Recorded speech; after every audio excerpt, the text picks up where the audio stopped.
Assalamualaikum warahmatullahi wabarakatuh. Perkenalkan, nama saya Putri Artika Sari, NIM 230201010141 dari kelas MJ504 Matkul Manajemen Risiko, dosen pengampu Bapak Wahyu. Bapak Wahyu. Saya akan mempresentasikan mengenai pedoman manajemen risiko untuk perusahaan asuransi.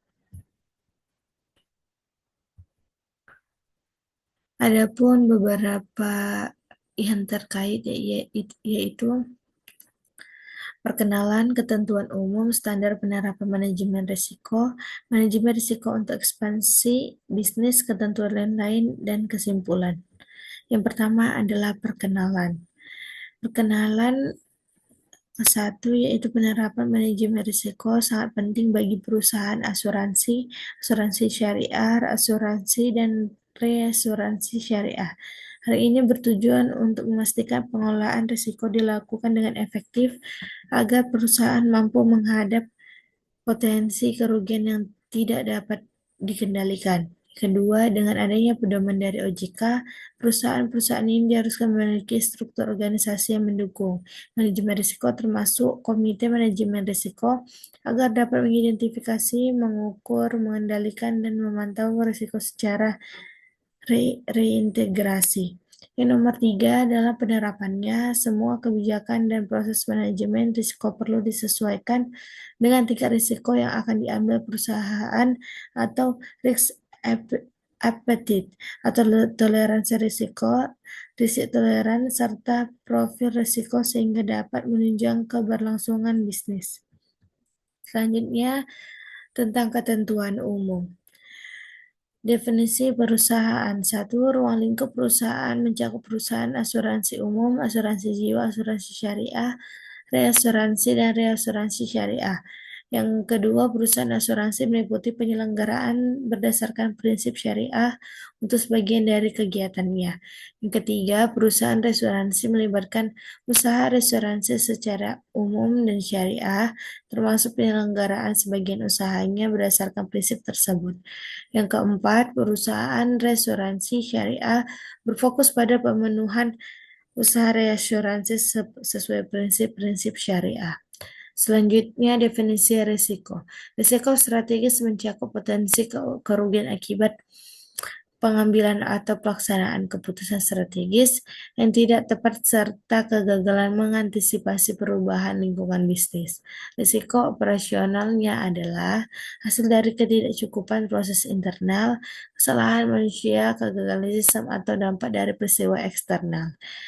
Risiko asuransi terjadi ketika perusahaan gagal memenuhi kewajiban kepada pemegang polis akibat kekurangan dalam underwriting, penerapan premi, pemanfaatan asuransi, dan pengelolaan klaim.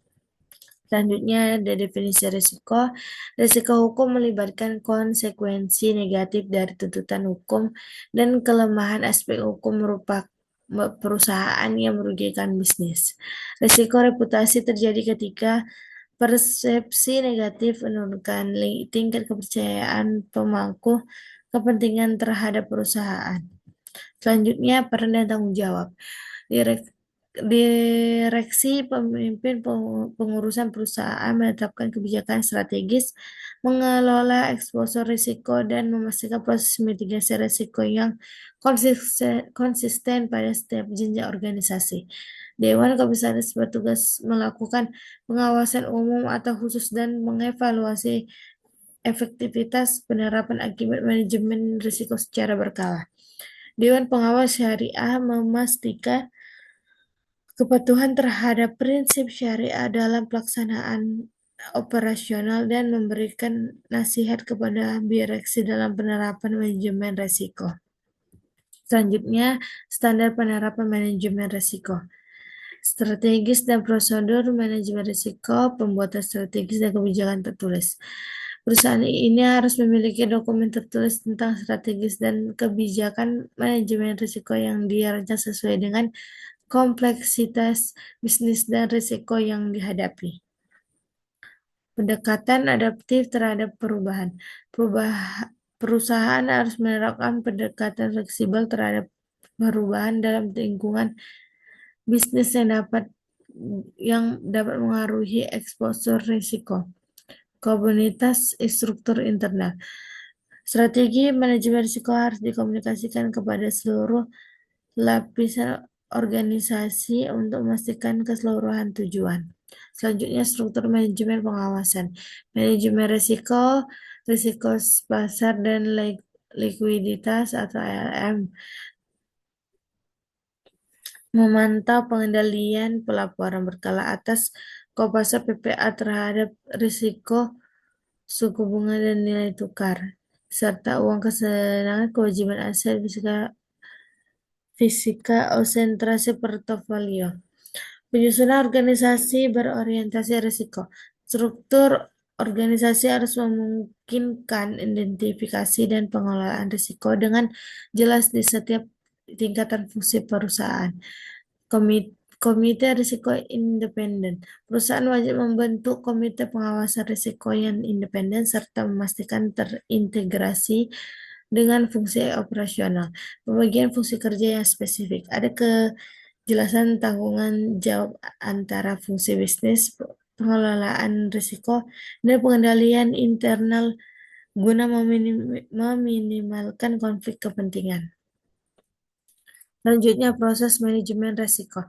Identifikasi dan katalog risiko. Perusahaan harus memantau dan mencat semua potensi risiko secara berkala untuk memastikan motivasi yang tepat waktu. Pengukuran risiko yang cermat.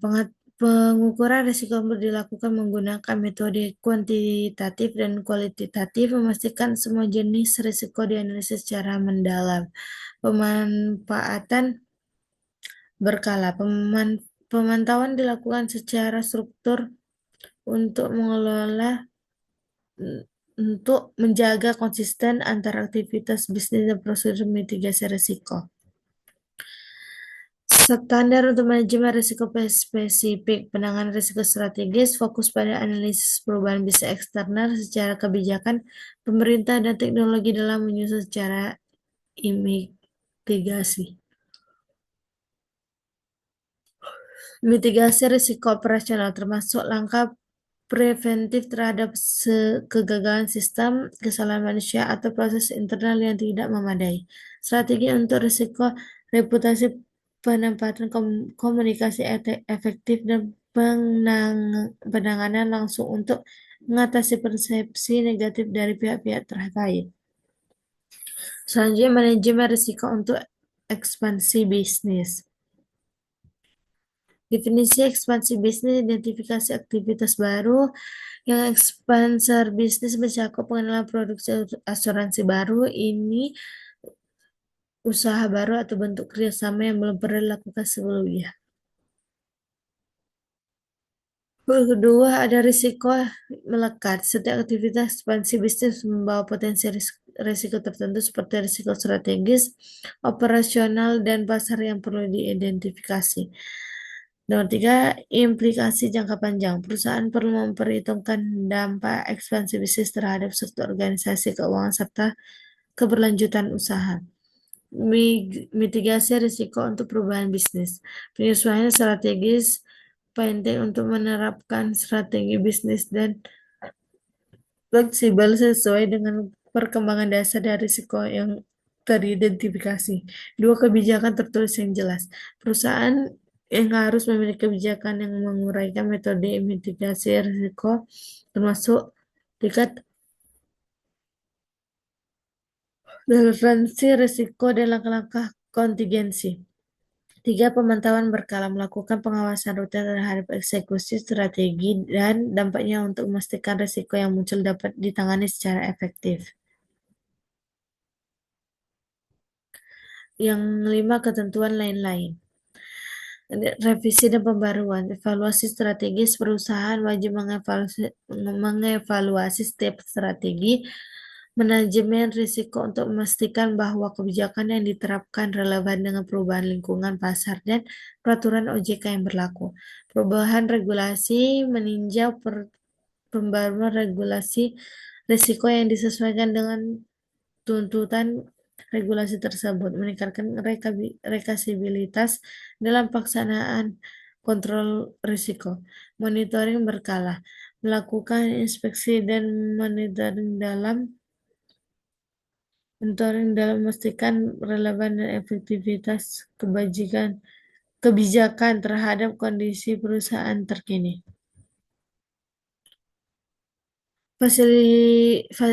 Fleksibilitas untuk memperluas panduan. Penyesuaian terhadap kebutuhan organisasi, perusahaan dapat memperluas panduan risiko dengan mempertimbangkan karakteristik unik dari struktur bisnis dan operasi mereka. Kedua, inovasi pendekatan risiko. Membangun metodologi baru yang lebih baik untuk mendukung identifikasi, mitigasi, dan manajemen risiko saat dilakukan dengan kompleksitas bisnis yang berkembang. Kolaborasi lintas fungsi. Memperkuat komunitas antar fungsi dalam organisasi untuk memastikan bahwa standar manajemen risiko yang diperluas saling terintegrasi dengan baik dalam operasional perusahaan. Kesimpulannya, pentingnya manajemen risiko. Manajemen risiko yang efektif merupakan elemen esensial dalam pendukung berkelanjutan operasional perusahaan asuransi, baik yang berbasis konvensional maupun syariah. Kepatuhan terhadap regulasi OJK. Pedoman yang dikeluarkan Otoritas Jasa Keuangan ini bertujuan memastikan perusahaan asuransi menjalankan tata kelola risiko sesuai regulasi, sehingga mencegah ketidaksesuaian dengan ketentuan hukum berlaku. Peningkatan kesehatan keuangan. Dengan manajemen risiko yang berstruktur, perusahaan asuransi dapat mengidentifikasikan dan mengelola potensi kerugian yang dihadapi, meningkatkan stabilitas keuangan, serta kepercayaan pemangku kepentingan sebagai dampak yang positif. Oke, sekian dari hasil presentasi saya. Terima kasih. Assalamualaikum warahmatullahi wabarakatuh.